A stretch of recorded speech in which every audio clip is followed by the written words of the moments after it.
Well, thanks for being here.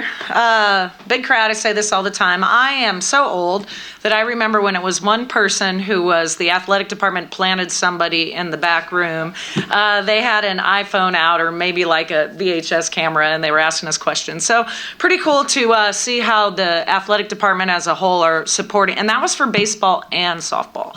So I I appreciate the support that you have for both of our sports. I think it's really cool. And you can see as your support has gone up, we've also gotten better. So you could take that either direction. Either we've all gotten better, so the sport's gotten better, or vice versa. So I really appreciate you guys being here. I want to, Schultz, what year is this with me? For me? Yeah. 9. Okay, so I have a very dedicated staff, not just my coaches, but our support staff. Very cool. I could go on for days. How long? But Schultz has been this is our 9th year, and he just handed me this card. He understands that I'm on my 7th year, and I can't read this. So, I don't know how he doesn't know. So we're going to have to throw that out. So I don't know how you don't know that. Okay, anyway, so really cool stuff going on. Going to take a minute. So on January 3rd, what was that, a Tuesday? I don't even know. This is the kind of dedication we have around the sport of softball. So Sarah Schwartz is our operations person. She's state of the art. She's awesome. She's calling me. She's like, okay, the visitors bullpen. I got the posts up today, and I've got whatever. Number one, I could care less about the visitors bullpen. But number two, the fact that it was January and it needed an upgrade. But the fact that it was January 3rd and she was talking about how she was upgrading the facility was great. On the 4th, Miles Poole, our equipment guy, came into my office and he was showing me our brand new uniforms, which are pinstripes. I don't even know what we wear normally, so this was really cool, but we have pinstripes this year. Am I not supposed to say that? Uh-oh, I just let the cat out of the bag. Sorry. Anyway, whoops. Sorry, Miles. Anyway, so that's January 4th. So we have huge dedication. Our strength coach is with us all the time now. He's with us in gymnastics, which has been a big upgrade for us because we've always shared with baseball, and we have great training on both stats, but the fact that the athletic department was willing to support us and create another position for that, which has been a very great thing and an upgrade for both our programs. So I'm really excited. I could go on and on about my support staff, but I know that's why you guys aren't here. So this kind of buy-in is something that's been consistent throughout my entire time at Kentucky, and it just continues to get better and better. My staff, we have a consistent staff, same staff that we've had. We've got Coach Himes, Coach Molly Johnson-Belcher. Our newest hire on the coaching staff is Grace Ballman, has switched from the volunteer position. As you know, all the sports now have a 4th coach. So Grace has been elevated. She's full-time, and she will now be the pitching coach, which is something that is very different for the University of Kentucky. So I'm really excited about that. It's going to allow me to, don't get me wrong, I still watch all the video, and I'm still in the bullpens and stuff. But what it's done is she's very invested, she's excited, and she's brilliant. But it's allowed freed up time for me to look at other areas within department, because our big theme this year throughout the coaching staff and throughout the team is to level up. So we've had a lot of success at the University of Kentucky, and we love our success, but you're never satisfied unless you're standing in Oklahoma City. So we do everything that we can to try to elevate. That attitude starts with our it actually starts with our president, with our fan base, works through our athletic director, and into the softball program. So very excited about that. Moving forward, as far as our team is concerned, we have a great balance this year. We're returning a lot of very experienced players who are very good. It's an interesting team because, believe it or not, with all of us, the spring sports and I think some of the winter sports, we're still in COVID. So in the sport of softball, you're still playing against, and this is odd for us, but you still have freshmen playing against 24-year-olds, which is very weird. Well, this current team that we have now, these were the seniors in high school when COVID hit. So finally, we've kind of aged up in that way. So we have a great balance. We have great seniors. We have, great returners. And then our freshman class is elite. And then when you add Jaden Vickers, who was a transfer from the portal, she was kind of like the missing piece, and I think we hit the nail on the head. But that one, she's been exceptional.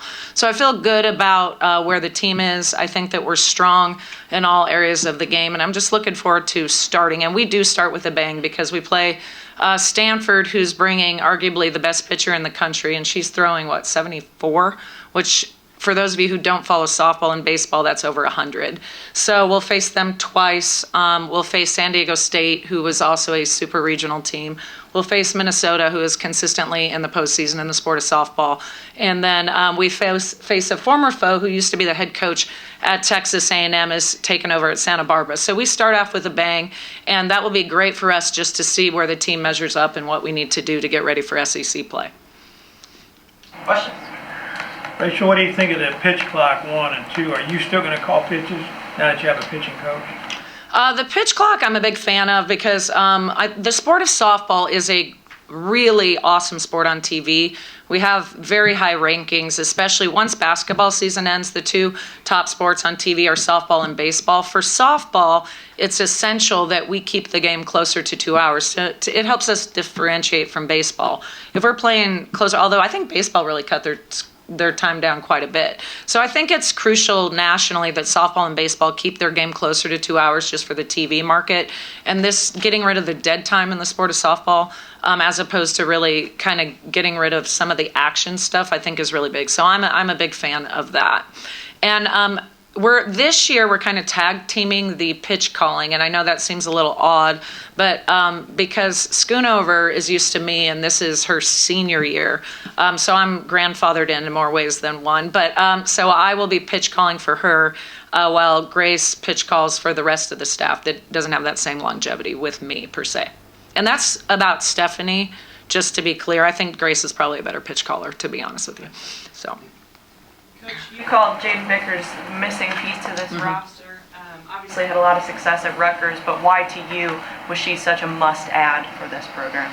Well, last year I was really proud of our team because we did a really good job and we fought and we clawed and we were able to earn another berth to the postseason. So we kept the program's integrity of the chain moving forward. With that said, one of the things that we were rolling on all cylinders at the beginning of the year, and then we took a major injury, Schoonover, believe it or not, I'm going to knock on wood, but that's the first major injury in my entire career to a key starter. And so what it did is it kind of really messed up the bullpen and things like that. So there was a few weeks where we had to figure out, who's going to be the starters, who's going to be, the relievers, that sort of thing. And so by adding Jaden to the team, not only is she an outstanding pitcher, she's a lefty, which that's kind of, in softball, there's not as many lefties, obviously a lot more righties, but also she's a great pitcher, and now it adds to the depth of our bullpen, so we don't have to rely on just one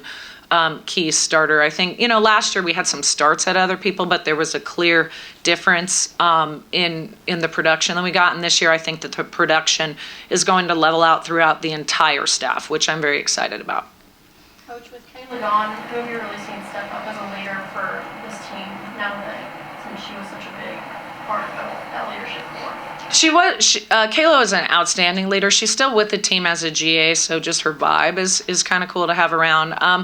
I never want to confuse leadership with production, though, and so Kayla was a major producer in addition to being a leader. I feel like we have a lot of leaders on our team. I feel good about that. Like, I have always prided our team on when your best players have the best work ethic and do things the right way, both on and off the field, I think you have a really quality program. And I believe that we have that amongst the team. And I think we have that on a number of players that might not necessarily have the same production numbers. So I'm not concerned about the leadership part. To me, I always say that I said this the other day in practice, the leader of our offense is the girl who's in the box in that moment. And so leadership to me has to go through everything. As far as production is concerned, that's a whole other ball of wax. So right now we have several options in the leadoff spot. I mean, you never replace somebody like Kayla Kowalik. She's a generational athlete, but I do believe we can string some stuff together and so that we're going to be stronger throughout the entire lineup. But with that said, we have a few options in the leadoff position. I believe that Vanessa Nesby has done a great job. She's very strong. She's tough. Riley Smith led our team in offense both in the fall and in hits this winter. So she's maintained that consistency. So we're really excited about that. Margaret Tobias is a name we haven't heard a lot of. She did start for us at second base last year, but she's gotten a lot stronger. She's a lot better. So she looks good. And then Erin Koffel has been in the leadoff position a little bit for us. And so that's something that she is very good at. And need be, we can move her from the RBI spot to that position because I think she is an elite leadoff batter as well. And the nice thing is I think we have a lot of outstanding players that can hit behind her. Our freshman class is awesome. Allie Hutchins right now is probably neck and neck with Erin with offensive stats. I mean, Erin obviously has the nod, but to even be that close as a freshman really speaks a lot. Peyton Plotz really stepped it up. She was not very good in the fall. She's going to kill me for saying that. But this winter was outstanding. And so I feel really good about where she's going. And then, of course, you have our returners coming back. So those were the two notable names offensively who are getting it done in the middle. Rachel, when you talk about your hitting lineup last year, or 2 years ago, was unbelievable. I mean, hitting it, unbelievable. And so I know last year you talked about the reps that some of the newer players got. Can they get to that level that you had 2 years ago? Just, smacking everything and getting it out the park. Well, I don't want to dismiss the returners. So I feel really good about Grace Lawson's doing a good job. Carissa Hamilton's doing a good job in that role. Those are returners. As far as the younger people, yes, because this freshman class is special. And I'm going to tell you why. Number one, 5 out of the 7 are second generation University of Kentucky people. So they have grown up watching Kentucky softball. Their parents are invested in all the sports. They are as mad as the fans are when we don't win a football game. I mean, they are all in on Kentucky. And because of that, there's a little different juice behind them. So with that said, they're special in that way. The other thing is they are brilliant. They are some of the smartest people that I've ever met. They're getting high academic scholarships, but they're down to earth at the same time. I mean, they are a very, very special class. I didn't mention Delaney Sullivan because we were talking about the power, but she's also somebody that, in the fall she was trying to figure things out, but now looks pretty good as well. So we have a very, very good freshman class. I do think that they can pick it up after the first week. The first weekend out, their eyes are going to be about this big, and then I think that they're going to be like, all right, game's on, and they're gonna be fine. Rachel, when you talk about generational players, you've got one in Koppel. Mm-hmm. When you recruited her, did Did you envision she could be as good as what she's been, and can she be better this year? The answer is yes and yes. I'll tell you why. Because when Erin was an 8th grader, committed as an 8th grader, right? Freshman. Okay. So she was part of the early verbal stuff. And I remember her sitting in my office and we were talking about verbal offers and all that. And the thing I tell anybody who comes to Kentucky is, and I know this is a terrible sell for all of you recruits out there watching this, but it's the truth. So here's the deal. You commit as a freshman or whatever, and if you continue to be the person that you are now, if you continue to do things the way you do on and off the field as you are when you committed to Kentucky, then we're going to protect you, we're going to support you, we're going to help you develop your skill set so you can be elite. But if you change the way you go about things, then deal is off, because we are recruiting this person that we think you are right now, and we believe that person can be elite.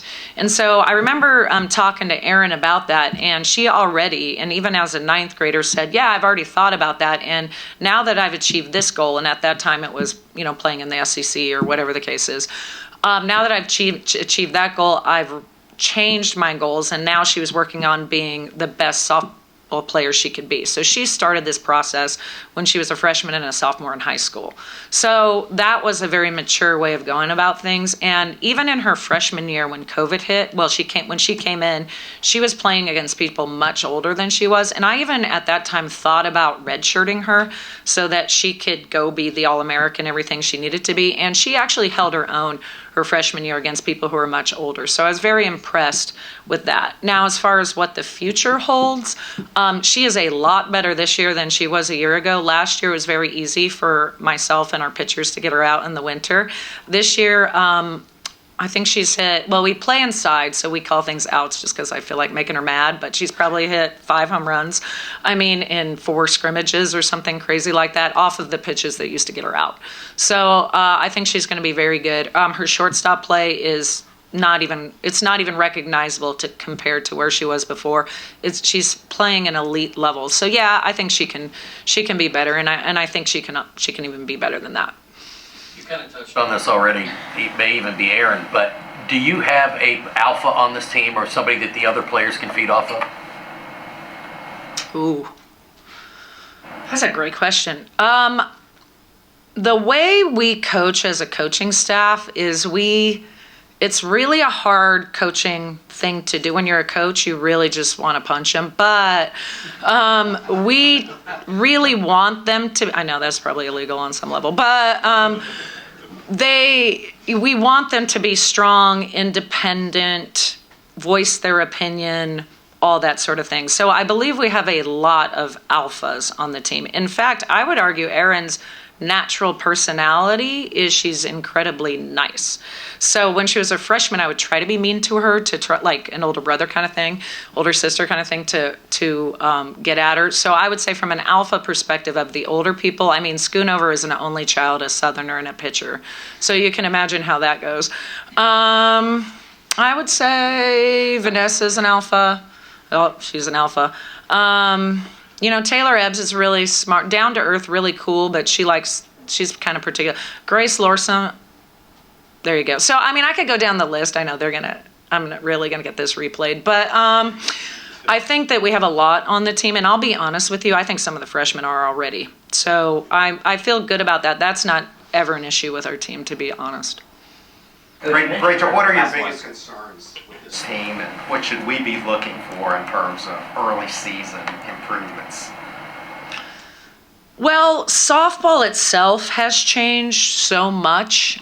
So now, we're trying to win the SEC. We're trying to be standing in Oklahoma City. And the size of the super teams that have been created, they've been created because with COVID, there's been a greater pool of graduate students and stuff that are transferring throughout. The size of the field does not match the size of the people anymore. So 200 feet is nothing for a softball player with the scouting and the juice bats, and people are accidentally hitting home runs all the time. And so top to bottom, we are moving towards a team that's a lot bigger and in size, and we can certainly win and we can hit our home runs, but we have to be on our A game. Not many people on our team are hitting home runs over the fence. They have to be all in. So the first thing you have to look at is our pitching staff, if we can keep the runs down. And so I think that that's going to be key there. I think catching is a big question mark for us right now. We certainly have 3 people that are going to get their shot, but we talk about Kayla from an offensive perspective, but she was the anchor of our behind the dish for 4 years, so we need to make sure that we have somebody that makes the pitchers feel good, that is all about the pitcher, and that is a good receiver back there. Everything else is just going to be gravy to me.